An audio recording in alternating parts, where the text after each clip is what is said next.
Assalamualaikum warahmatullahi wabarakatuh. Perkenalkan, nama saya Ilham Adrian Yusuf dari kelas MA 19C7. Kali ini saya ingin mempresentasikan mengenai pengertian dari nilai rata-rata, median, dan modus, perhitungan nilai rata-rata tunggal, nilai rata-rata berbobot, median, dan modus. Keuntungan dan kerugian menggunakan masing-masing pusat data tersebut. Menghitung dan menginterpretasikan rentang atau range rata-rata deviasi, varians, dan standar deviasi tunggal.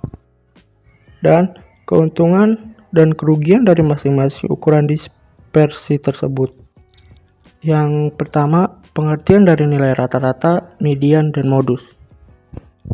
Median disebut juga dengan rata-rata, adalah jumlah seluruh data dibagi dengan banyaknya data.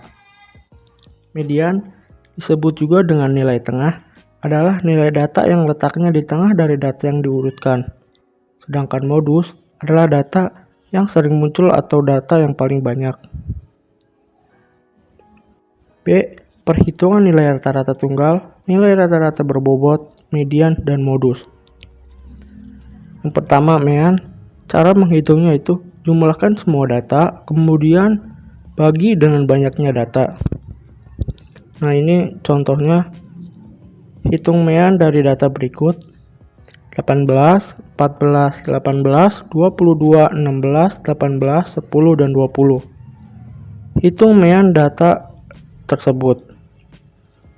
Langkah yang pertama yaitu jumlahkan semua data menjadi 18 tambah 14 tambah 18 tambah 22 tambah 16 ditambah 18 ditambah 10 ditambah 20 sama dengan 136.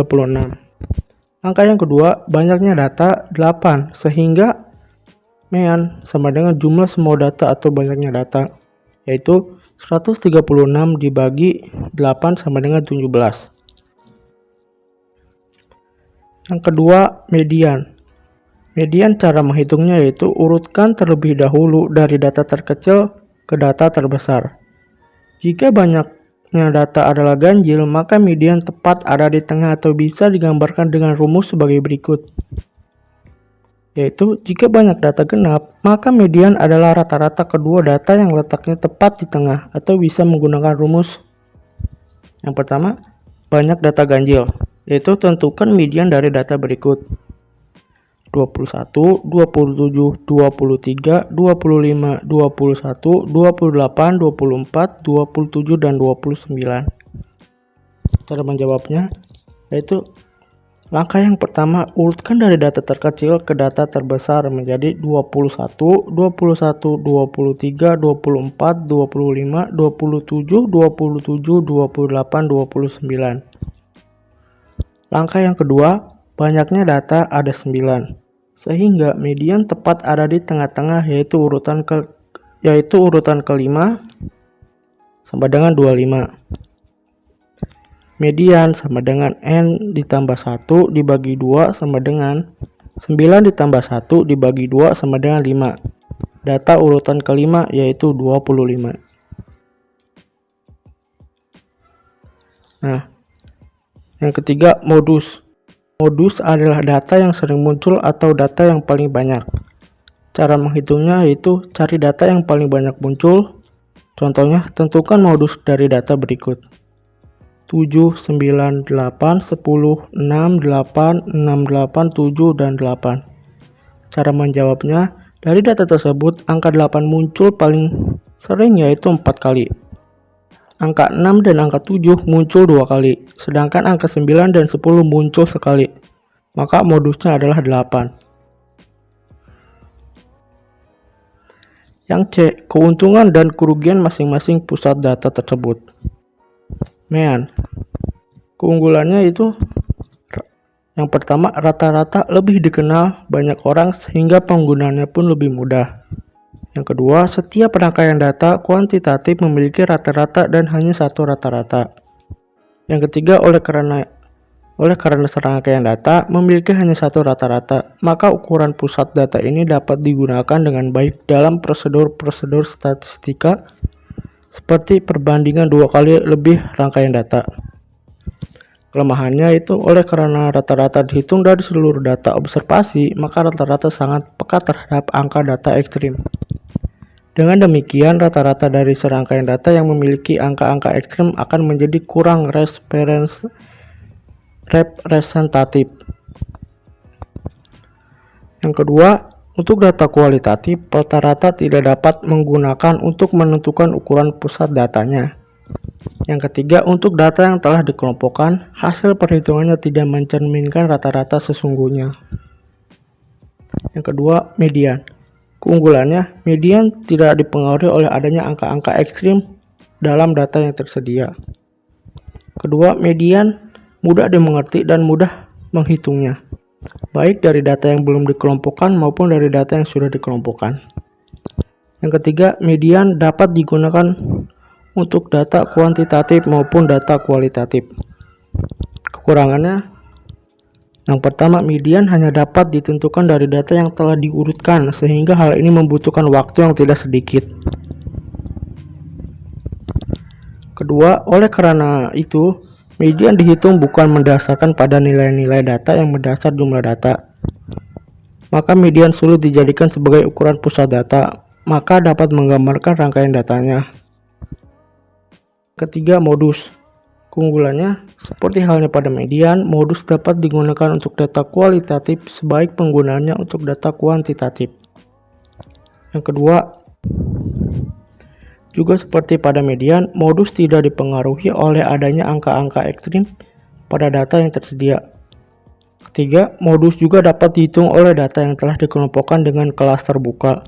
Kelemahannya, dalam kasus-kasus tertentu, modus tidak dijumpai dalam serangkaian data.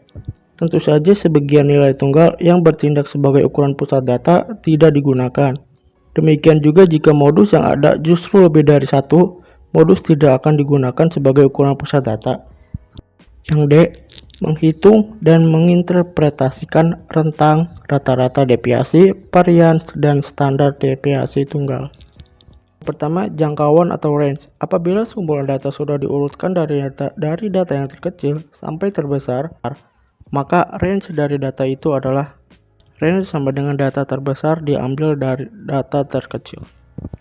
Contohnya, tentukan range dari data 15, 20, 25, 35, 40, 43, dan 50.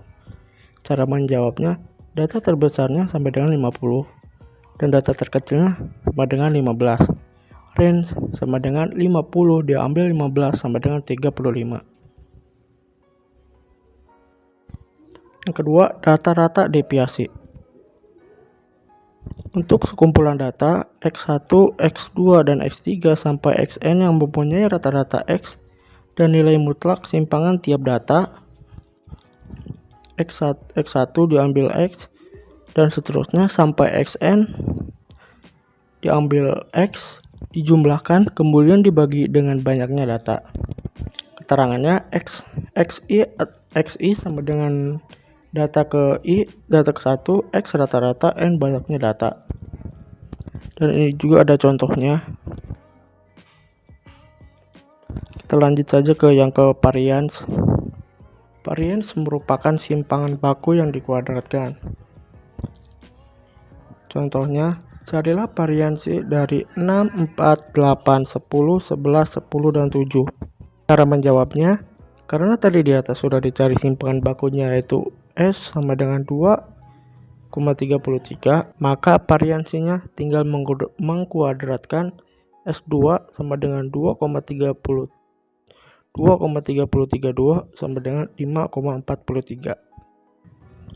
Yang berikutnya, standar deviasi. Untuk sekumpulan data X1, X2, dan X3 sampai Xn yang mempunyai rata-rata X dan nilai kuadrat simpangan tiap data X1 diambil X2 dan seterusnya sampai Xn diambil X2.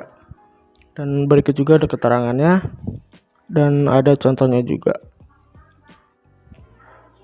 Yang E, keuntungan dan kerugian dari masing-masing ukuran dispersi tersebut. Ada keuntungan dan kerugian dari range. Kebaikan dari range diantaranya range mudah dan dapat dihitung serta mudah dimengerti. Sedangkan kelemahan range diantaranya perhitungan range tidak didasarkan pada seluruh nilai data, tetapi hanya pada dua nilai data saja. Range sangat dipengaruhi oleh nilai ekstrim. Range sangat dipengaruhi oleh fluktuasi sampel. Hanya dengan mengetahui nilai range saja kita dapat mengetahui distribusinya.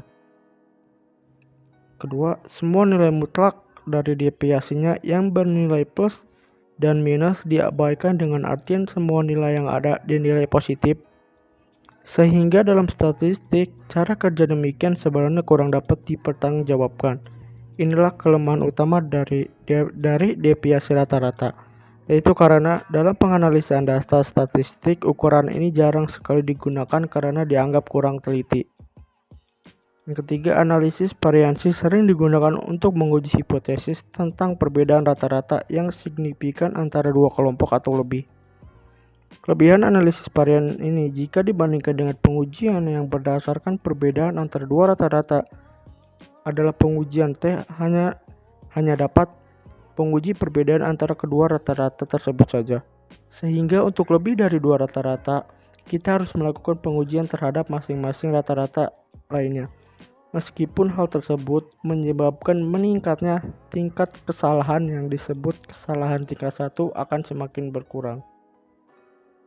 Walaupun demikian, analisis variansi memiliki kelemahan, itu apabila terdapat perbedaan antar kelompok yang dianalisis, letak perbedaannya tidak diketahui. Apakah antara A dan B, B dan C, A dan C, dan seterusnya. Selain itu, analisis variansi memerlukan paling sedikit 2 kali pengulangan, bahkan 4 kali lebih baik. Semakin banyak pengulangan, kita semakin percaya bahwa informasi rata-rata benar mencerminkan kenyataan.